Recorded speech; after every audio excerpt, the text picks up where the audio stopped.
Same people who own the labels own the prisons. Literally the same people? Literally the same people who own the labels own private prisons.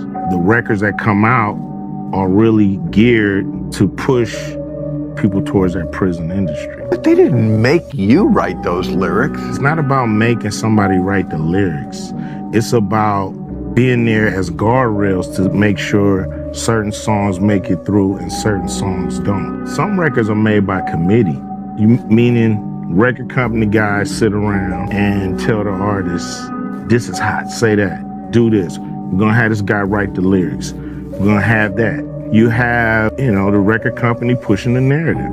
Some social engineering going on here to make sure those prisons stay full.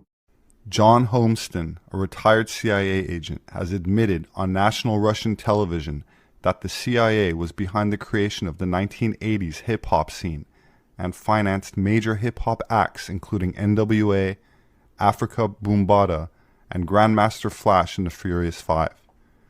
The government at the time spent, quote, big money, serious money, on this covert operation destined to further division and corrupt the American youth to nihilist, anti-establishment, and anti-American ideologies, he explained in a half-hour interview broadcast on national television. Famous hip-hop songs of the legendary hip-hop outfit NWA were even scripted by a team of psychologists and war propagandists of the CIA. F the police, and when I'm called off, I got a sawed off, squeeze the trigger, and bodies are hauled off, and other nihilist and anti-establishment lyrics were intended to unleash a wave of cynicism towards authorities, promote the use of heavy drugs, and entice the youth with revolutionary counter-establishment ideas.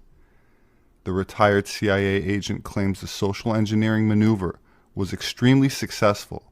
Quote, "We understood at the time that music was a powerful means of propaganda to reach the youth," explained the 77-year-old man.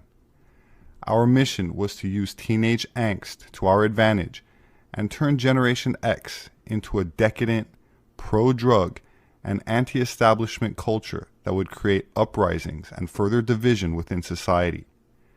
We even infiltrated mainstream radio to promote their music and reach millions of people every day," he admitted, visibly proud of the accomplishment.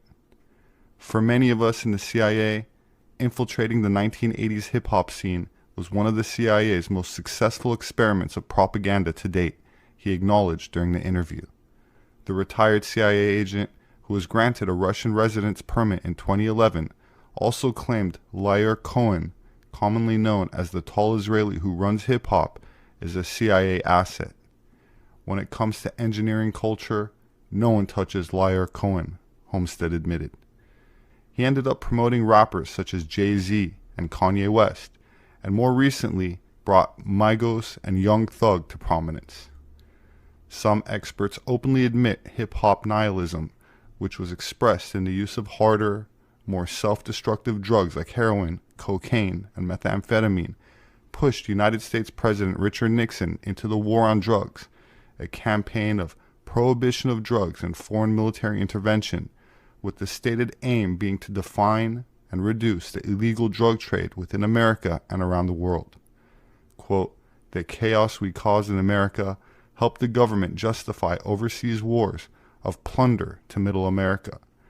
The country wouldn't be where it is today without hip-hop."